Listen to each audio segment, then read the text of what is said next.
This is a mainstream film. The reason it took 12 years to make is because we didn't want it to be just a Christian film. We wanted to be a film that you could take your liberal neighbor and your liberal relatives over Thanksgiving, and it's like going to see Gladiator. It's like going to see any film that's a great film. Imagine if you were a follower of Jesus in 1930s Germany, sickened by the rise of Hitler and the systematic removal of the Bible from the churches, watching Jews being rounded up and sent to concentration camps. What would you do? How would your faith motivate you to live in such times? Hi, and welcome to this special Thanksgiving episode of Inside the Epicenter with Joel Rosenberg, a podcast of the Joshua Fund. I'm Lynn Rosenberg, co-founder and co-host of this podcast, and I welcome you to a special edition where we are going to look at an amazing new movie that just came out. It's called Bonhoeffer, Pastor, Spy, Assassin. And in this episode, Joel will have a conversation with a good friend of ours, author and commentator Eric Metaxas. Now, Eric wrote the definitive biography of Bonhoeffer. He was an award-winning book. And that book inspired these movie producers to create what was a 12-year project to get finished. And it's just come out. Joel and I saw it last night as we're recording this. It was amazing. And we really want to urge believers and just everybody to go see this movie, not only to see it, but bring your friends, your neighbors. It's an important movie at any time, but it's especially important right now as we're watching the world once again turn against the Jewish people, against the people of Israel. And we need to learn once again what it means to stand up for truth and to really live out our faith, that our faith without works is dead. And today, Joel and Eric are going to have an amazing conversation. We're going to get to listen in right now. So let's do that. Eric Metaxas, happy Thanksgiving. I'm very thankful for you as a friend. I'm very thankful for your book on Bonhoeffer, which is, I think the definitive biography. You know why you think that, Joel? Can I tell you? Paid me? Oh, no, you didn't pay me. All right. Why do I think that? Because it is the definitive biography, and that doesn't mean that's no kudos to me. There is no other book that tells his story accurately, and I want to get into that with you. But thank you for saying that, because there's a lot of weird Bonhoeffer books out there, and I'm glad that the Lord led me to write this one. So I had to. Well, I have to tell you, it's been a number of years now, but I've read it twice, and it's like a 10,000 page book. No, not literally. It's not but it's.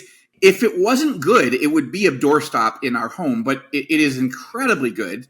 And I want to get into this because I want to talk about the film, but I mostly want to talk about the man. I want this film to do well. Lynn and I saw it and the other night, and we absolutely loved it, though we've got some questions now, right? Because it's been a few years since I read the book, and we got some questions about, first of all, what you think about the book or about the movie, the accuracies. There's some controversy. Christianity Today hated it. And I was like, well, how do you hate this movie? Wait a minute. You haven't gotten the memo. Christianity Today has gone over to the dark side. I'm not kidding. I understand. I'm not kidding. Whatever they everybody say, knows that. The opposite is true. It's kind of amazing. So I couldn't help but be, all of the progressive, like Marxist lunatics hate the film, which tells you something, but we can get into that. Go ahead. Sorry. Okay. So let's start with this. First, I want to be super clear. Lynn and I love this movie, and I can't say that about all movies that feel like a Christian movie, but this was wonderful. And because in part because it told a story that most Christians in the world, even in America, do not know, but also because it prompted us to think, oh, is that right? Is that true? Let's go back. Let's look that up, which I think a good biopic, a biography movie should inspire you to think what's true, what was dramatized. So let's start with what you like about this movie and just your own reaction to the movie. First of all, I want to say the headline for what I want to say is I'm begging everybody who hears my voice to see the film this weekend. It is, in my estimation, a great film because it is a mainstream film. This is not a film just for Christians or conservatives. It's a film for everybody. And to have a film for everybody, like a mainstream film that points to God, that happens once in a generation. I can't even think the last time. Just to be clear, Eric, you don't want everyone to go see Wicked? I'm confused. Well, seriously, everyone already has, by the way. But this is part of my gripe against the church today, is that Christians need to get serious. And when something like this comes out, you need to support it. And by the way, anyone can see this film. This is not just some little Christian film. It's like you should support it. This is a mainstream film. The reason it took 12 years to make is because we didn't want it to be just a Christian film. We wanted it to be a film that you could take your liberal neighbor and your liberal relatives over Thanksgiving. And it's like going to see Gladiator. It's like going to see any film that's a great film. And so that's the irony, that the liberal Marxist lunatics have attacked the film. And I'm thinking, how crazy. The film is not a conservative film. It's not a Christian film. It's a mainstream film. That was the whole idea, right? But it's a mainstream film that points people to God. It's a mainstream film that gets people to think. And so right now, I want to be real clear. I couldn't support this film more. I couldn't be more thrilled, because this is the story of Bonhoeffer. Like any film, it takes some liberties, but very, very few, almost none. That's amazing.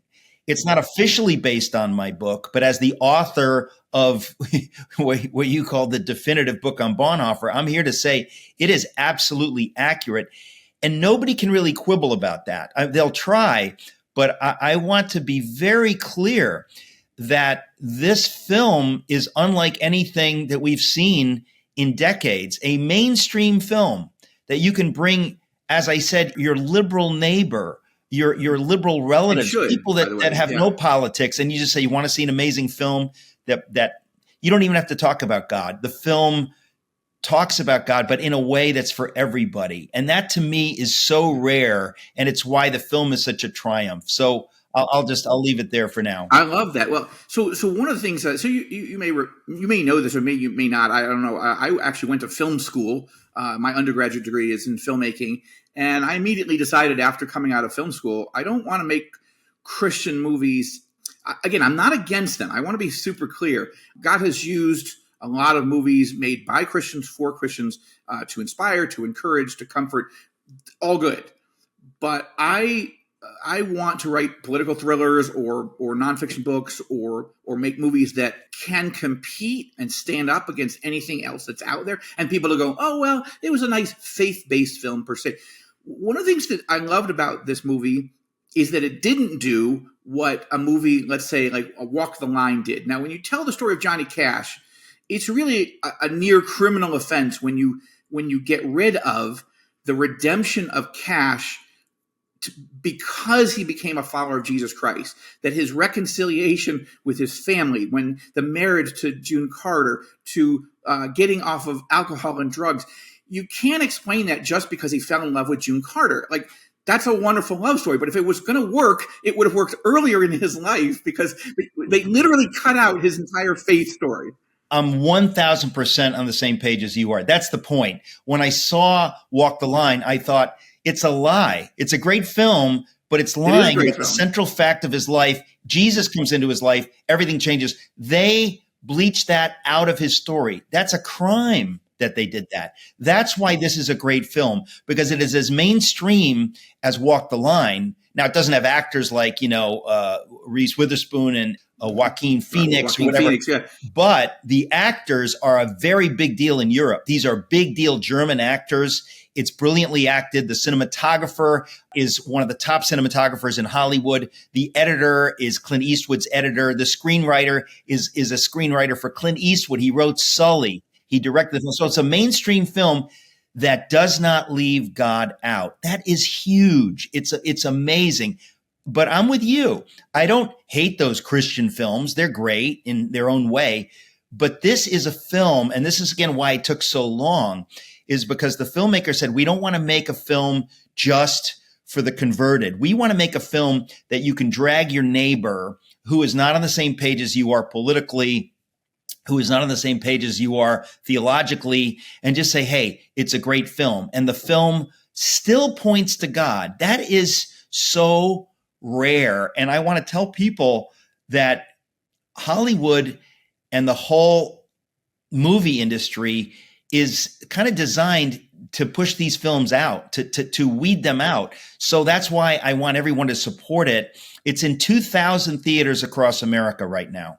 That's unbelievable. But it's going to go out of those theaters if it doesn't do well this weekend, which is why I'm begging people to go and see it this weekend. And the word of mouth has been amazing. I've been stunned. I put a thing out on X and said, have you seen the film? What'd you think? 200 raves and like 3 nitpicky comments, nothing negative. Unbelievable. Word of mouth is unbelievable. So, Eric, we saw it, Lynn and I saw it in an AMC, theater, and the theater was nearly packed. It wasn't the biggest hall that they had in the multiplex, but it wasn't like we were there by ourselves thinking, oh, glad to support Eric and glad to support these filmmakers, and all right, let's go see. No, like it was like people were there. And so now let's get into the story, because you're right. The story, this movie is really well done. It feels like it has a grit and edge. It doesn't feel it doesn't feel glossy. And I'm glad. I will say, I actually think it benefits. In fact, my wife Lynn said this. She liked the fact that she didn't recognize a single actor because it felt more authentic. I didn't feel like I was watching Tom Hanks do this or Joaquin Phoenix do this or whomever. For us, that worked. And also, we had forgotten certain elements. So I want to set this up to say, I'm a thriller writer, so this is a spy thriller. It's a spy thriller that you could have, actually somebody could have done this as a spy thriller, alluding to the fact that Bonhoeffer was a theologian and a pastor, but really just telling the ticking time bomb story of trying to assassinate Adolf Hitler. But this is a story of Bonhoeffer where he leaves Germany. He comes from a strong Christian family. He's experienced a trauma in his life. He's pretty privileged, actually. He's got a big house, a big family, a wealthy family, relatively speaking, for Germany. But he goes to do theological studies in the United States, right? And he really gets fascinated. I remember this from your book. I was glad they emphasized this in the movie, which is he sort of falls in love with the Black church in America, a level of worship, a level of passion for Jesus Christ. And in the movie, there's this moment where he's having lunch, right, with after church, a Black church that he's fallen in love with, and the pastor and a number of people are sitting around the table, and he's the only, if I recall correctly, he's the only white person at the table, and the pastor basically says, "Now, Dietrich, why don't you tell me, when did you come to the Lord? When did you personally come to know the Lord?" And Bonhoeffer looks at him like, I'm like, what?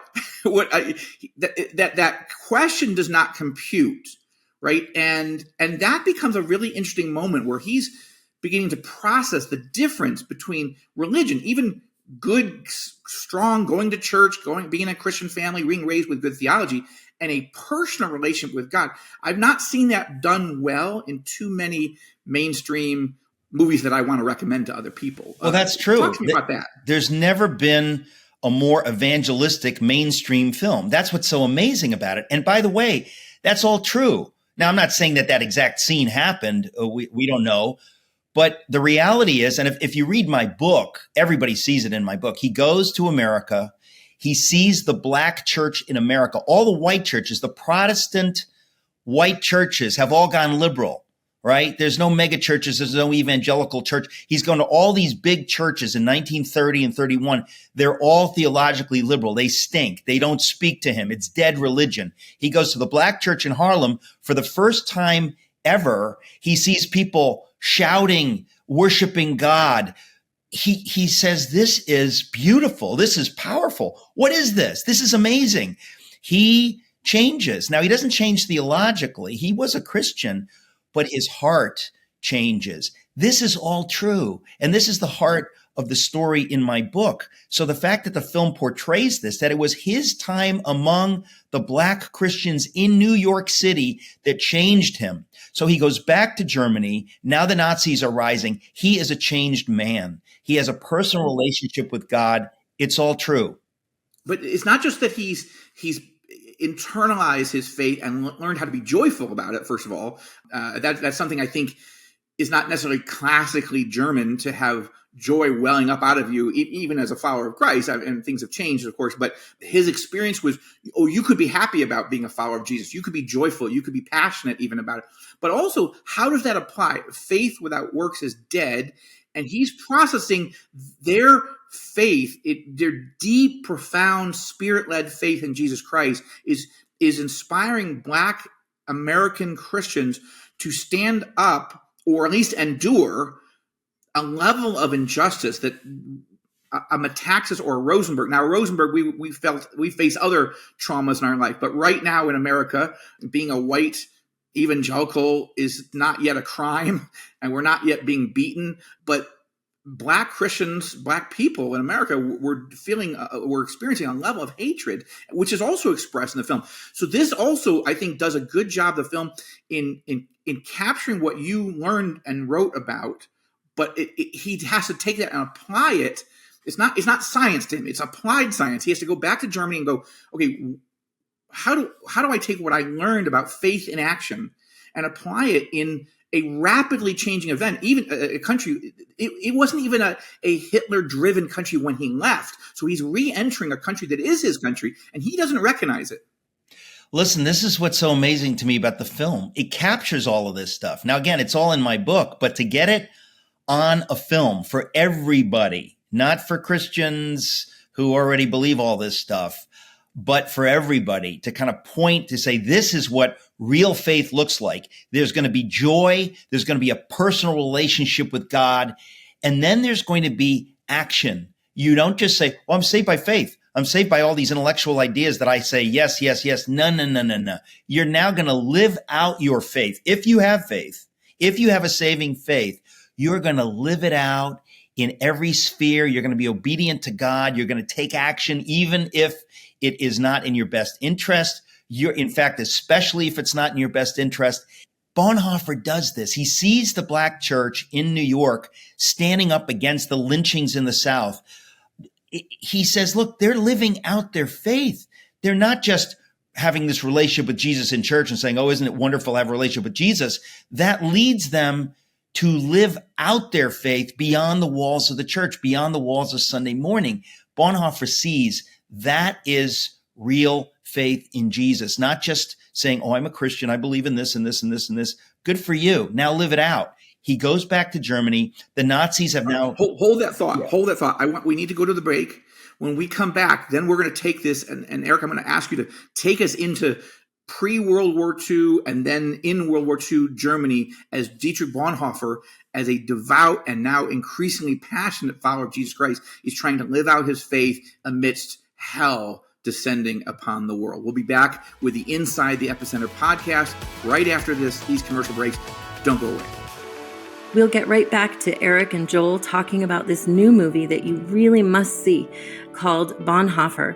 It's out in the theaters right now, and we urge you to look it up and go and bring friends and really spread the word. This is an important film for everyone to see. And so first, we want to look at a verse of the day. Psalm 9, verse 1 is a Psalm of David, and it says, I will give thanks to the Lord with my whole heart. I will recount all of his wonderful deeds. And Psalm 16, verse 7 says, I will bless the Lord who counsels me, even at night when my thoughts trouble me. And I have to say, this time in Israel, this past year in the Epicenter, our thoughts have troubled us at night. And yet, here we are in a season just beginning in America of Thanksgiving and of the holiday season celebrating the birth of Jesus. In Israel, Hanukkah will begin, that festival of lights. And we want you to join us in praying for God's word to be what people dwell on, that as our thoughts trouble us at night, that we will, first of all, bless his name. We will listen to his word that counsels us, and that we'll give thanks. Even in the darkest times, there are things to give thanks for. And there are ways to just give our whole life to the Lord with our whole hearts. And so we ask you to pray that for the people, the believers of the Epicenter, that his light, the Lord's light, would go forward in strength. Welcome back to Inside the Epicenter with Joel Rosenberg. And now let's get back to this conversation with Eric and Joel about the movie Bonhoeffer. Okay, Eric, I made everybody, I gave people a cliffhanger. Now we're back. Look, Dietrich Bonhoeffer has now re-entered Germany, and his family is trying to explain to him, this is not the Germany you left. And he just doesn't fully believe it. But pretty soon, his life gets tested. He becomes he first of all, he has a huge clash with his own pastor, his own bishop, who it took me a moment to realize this is Martin Niemöller. I didn't actually realize that it was Niemöller until he says his famous line, they came for the socialists, and I'm not a socialist, so I didn't do anything. And then they came for the communists, and they came for the workers, or whatever, laborites and all. I don't remember the exact line, but the point is, when they come from me, who's going to be left for me? But for a while, what I'm watching is Bonhoeffer is asking his own pastor, why are you letting the Nazis take over the church? What is happening here? I don't recognize you. I don't recognize this. Talk to us about his relationship with Martin Niemöller, even set up for most, not everybody who's watching this podcast or listening to it knows who Martin Niemöller is. Talk about that in Clash, and it's fascinating in the movie. Well, let me just, before I get into that, let me just say, think about the parallel today. There are many Christians listening now who God says Hollywood has taken over the culture. A secular humanist worldview has taken over Hollywood, has taken over the culture. What are you going to do about it? And they say, well, I don't need to do anything about it. God says you do, right? So I say, go and see this film. Don't just complain about how things are and say, well, what are you going to do? My faith is in God. If God gives you an opportunity to do something about it, you got to do something about it. The German church had this attitude like, no, we don't need to do anything about it. We're saved by faith, and that's all that matters. And Bonhoeffer is saying, you need to live out your faith. You need to do whatever you can to stand against it. And if you don't, God will judge you. And I really feel like that has infected the American church. This idea, I wrote a book. I mean, my longest book is the Bonhoeffer book. My shortest book is Letter to the American Church, where I make the case that faith without works is dead. We have to live out our faith. We can't say it's up to somebody else or whatever. Everybody said, oh, let Bonhoeffer, let the hotheads, stick their necks out. We're just going to go along with whatever. We don't need to stand against the government. We don't need to stand against the reigning secular culture. Yes, you do. God says you do. And God puts Bonhoeffer there and any prophetic voice to tell you, yes, you do. God requires this of you. He won't force you, but he will judge you if you look the other way when evil is rising. And so when evil is rising in our culture, when the Marxists and the secularists are taking over the culture, not just politically, but in Hollywood, they're putting out films that have no reference to the God who loves us. Even when that's in the center of a story, like the Johnny Cash story, they get rid of it. It's not convenient for them. So when somebody makes a film like this, folks, even if it's not a great film, you should support it. But when it's a great film like this is, I'm just begging people, because God gives us opportunities. And so the Bonhoeffer story, Bonhoeffer saying to the church, you have an opportunity to do something now, but God won't force you to do it. He won't force you to do it. So it's the same mentality. If I talked to you a month ago, well, I'd be talking about the election, right? And not about seeing a film, but about you need to vote.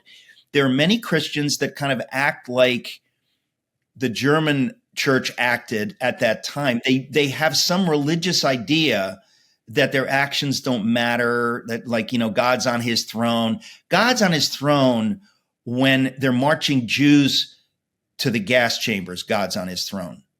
If you have something you could do about it, it doesn't matter that God's on his throne. The question is, what is God asking you to do right now? No doubt God's on his throne, but God does not force us to do anything. but he asks us. So Bonhoeffer is the key figure in Germany at the time, saying to the church, you need to stand, you need to fight, you need to do everything you can against the evil. And most of the church said, nah, I'm not interested. What do we care? We just want to live our lives. We don't want to be bothered. We don't want to be inconvenienced. Bonhoeffer's friendship with Niemöller is at the center of this story, and people see it in the film. Niemöller is one of the good guys who gets it wrong. But then finally he sees, oh my goodness, Bonhoeffer's right. I got it wrong. So Niemöller repents. Niemöller understands it is my job to stand against evil, to tell my flock to stand against evil. And so this applies to us on every level. In the culture, I mean, here we're talking about a movie. It applies to that. It applies to how you behave politically. The church needs to get activated. And it's one of the reasons I'm so excited about this film, because a lot of Christian films don't deal with this. This is the central issue for the church today. And let me ask you to apply it in a very specific way. So many of the people who listen and watch this podcast in the United States and Canada and around the world are specifically being drawn, the name of the podcast, of course, is Inside the Epicenter. Mostly we're focusing on what's happening in Israel and the Arab Muslim world as the world is turning against Israel. Israel is being attacked from 7 different fronts. And of course, in the media, in the UN, in the International Court of Justice that's trying to send our prime minister and former defense minister to prison for acting in self-defense. We are living in a world of where anti-Semitism has exploded on American campuses by 3,000% just in the last 12 months. So this is not if this movie had come out a few years ago, Eric, I would have still loved it. I would have still had you on. But this movie has, I think God, his timing, of course, always God is impeccable. Yeah, please talk about this is not a theoretical moment. They have tried to make this film for it took 12 years. Why did it take so long? Because they wanted to raise millions of dollars to have creative control to make this film, not to make a film that was so Christian that non-believers couldn't see it or so conservative that liberals would see it, but also to make a film that tells this whole story. So they killed themselves years and years and years working on this film to get it right, to get the right screenwriter, to get all this different stuff. And all this time, they kept saying it's going to be in God's hands. It's going to be in God's time. It's going to be God's timing. And I was like, I just wish it would come out now. I hope it comes out now. And this is years. But we always knew it's going to come out in God's timing. When does it come out? Right now, when suddenly, the one thing we never dreamt would happen, anti-Semitism is on the rise around the world. We've seen it at college campuses. I was part of a pro-Israel protest at Columbia University, holding up Bonhoeffer posters with other people to say, we stand as Christians with Israel. We stand with Jews. It's happening now. It's almost unbelievable, Joel. This is how God proves himself to us, because you can't make this up. If you had said to me 2 years ago that we would be here now and that suddenly anti-Semitism would be rising like this on campuses, I would say, come on, really? And that the Bonhoeffer film would come out at that time. So this is another thing. I mean, listen, the anti-Semitic, pro-Hamas lunatic left hates this film. They have written articles. They don't say we're the pro-Hamas lunatic left, but this is who has denounced the film. A lot of Bonhoeffer's so-called relatives have denounced this and whatever. They are pro-Hamas progressives. They hate this film. It's to me, it's sort of like proof. If you want to know, is God alive? It's like, trust me, this film could have come out 5 years ago. No, God said now. This is the time. This is the time. It's amazing.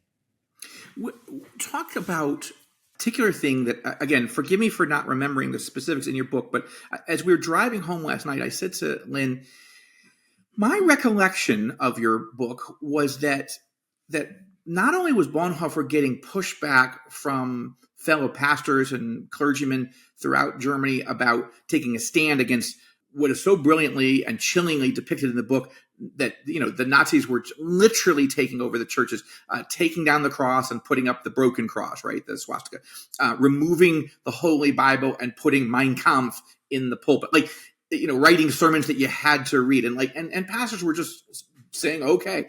So not only all that, but Bonhoeffer was standing against that and saying, this is heresy and blasphemy.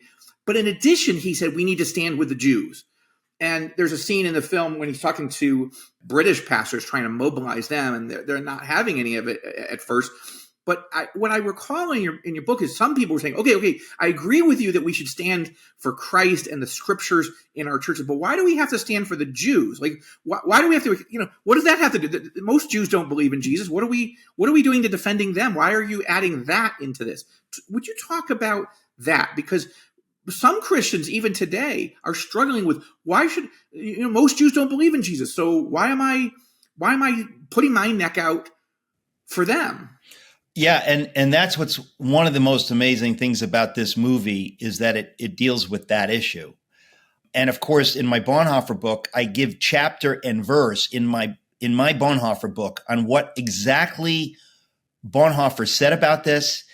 He was deputized when the Nazis took over. A lot of these pastors, conservative pastors, said, so what do we do about the Jews? What is the stand of the church with the Jews? What do we do? They didn't know. They didn't understand it. And Bonhoeffer makes clear as a bell the biblical view. We, the Church of Jesus Christ, must stand with those who are not of our tribe.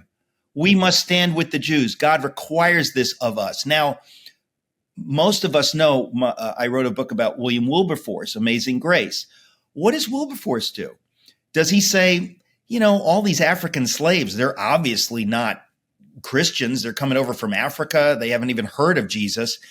He stands against the slave trade with all his might and main. As a Christian, he says, God requires this of me. This is the moral solution. This is the answer. It's clear as a bell biblically. And he gives his life to stand up for these Africans. He'll never meet them. They're not, quote unquote, Christians. It's irrelevant. They are made in God's image, and God calls us to stand with them. Bonhoeffer does the same thing, and it is radical. Many in the church didn't get it. It's not like they were Jew haters, but they just said, we're going to stick our necks out for Jews who don't believe. Bonhoeffer says, yes, this is clear as a bell. And then he goes a step further, and he says, and if the state, the government, continues to persecute the Jews, then we must go against our own government. It is our duty as Christians to stand against an evil government. That was too much for many Christians. They said, oh, we can't go there. Romans 13, we're always going to be, we're going to work with the government. The Bonhoeffer says, that's not biblical. You're wrong. And that comes up over and over and over again. And it came up now during the COVID lunacy, with the vaccines, with the election fraud, with all kinds of stuff that Christians saw. And they said, well, we're just going to go, whatever the government says, we're going to go along with it. And you think, no. It is your duty to figure out exactly what's going on. And if you see something funny, you need to speak up about it. And the many Christians today, they still don't really get that. So that's, to me, why the Bonhoeffer story, it could not be more relevant. It simply couldn't be more relevant.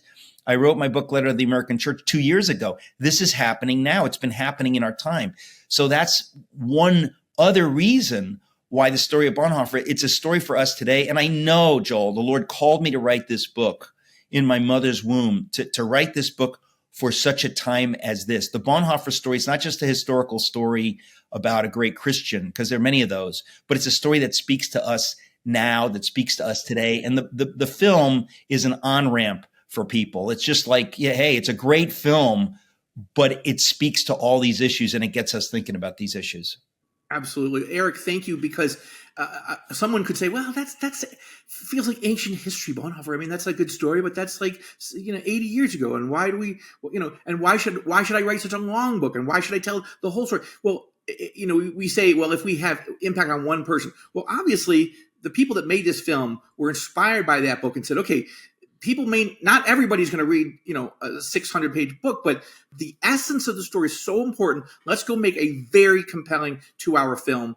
And here it is. And even though that time frame was challenging. Here it is, God's sovereign timing. Look, we have to end. I appreciate your time. I want to say how much I love Eric Metaxas. Lynn and I, one of our great regrets in life, and we've got to figure out how to fix this, Eric, is to come to Socrates in the City. We've never done it. We've watched them, of course, online. We've always loved them. And now we live in Jerusalem, and we live in wartime, so it's a little challenging. But we're going to figure it out because we want to come, and we just love what you do. We love what you write. We love the way God raised you up to speak to the National Prayer Breakfast years ago, so powerfully and so humorously. You've been the least funny of any conversation I've ever had in this conversation because because the sobriety of this message is so important. But I just want to also end with this last thought for our those who watch and listen. I love Eric, and I've loved him for many years. And I like to tease him that the gospel came to the Jew first, but also to the Greek. And so this is my friendship with my friend, Eric Metaxas. I love you, brother, and I'm grateful for the work that you do. Joel, I can't tell you what that means to me. Thank you. And again, I want to say to your audience, please see the movie tomorrow, Saturday. See it now. It's going to go away. We got to support it. It is great. When you see it, you'll understand and you'll say, oh, wow, I'm glad I didn't miss it. It's just...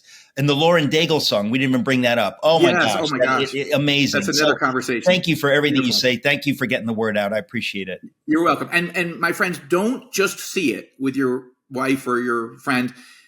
Take a group. Just do it. Just go, invite your small group Bible study, invite your neighbors. Say, let's go do this. This is really an interesting story. Let's see if the movie stands up. Just, test it and it'll work. Thank you, Eric. God bless you. God bless you. Thank you. Wow, I've really enjoyed listening to this conversation with Eric and Joel. It's always a joy to spend time with Eric and to share our love for history, our love for great stories. And, this is a great true story that I really do encourage you to listen to. We went last night, and one of the things Eric and Joel talked about, and that really struck me as well, is when Bonhoeffer has left Germany as a young man to go and study theology in New York City, his intention was to be at a seminary. And yet what God really used was his friendship with an African-American fellow student and pastor and church. And that's where he learned that faith is alive. Faith is not just in your head. It's not just a tradition. It's not just a religion, but there's a living faith in the Lord Jesus Christ that compels you to action, to do things. And for Bonhoeffer, of course, that was a decision that he made, many decisions he made to follow Jesus, to walk towards what was his own death, really, to put his life in grave danger. And we in these days need to be asking those tough questions of ourselves. Are we willing to follow Jesus to the cross? Are we willing to give all of our lives and to put our lives at risk if that's what God's asking us to do, to really live out our faith? 18 years ago when Joel and I started the Joshua Fund, it was a way for us to take a step of faith and to put our faith into action. We love the people of the Middle East. We love the Arab people, the Jewish people, the Muslim people, the church in the Middle East. And it was our great desire to bring the gospel to that part of the world where it started, where we're about to celebrate Christmas and the birth of our Messiah.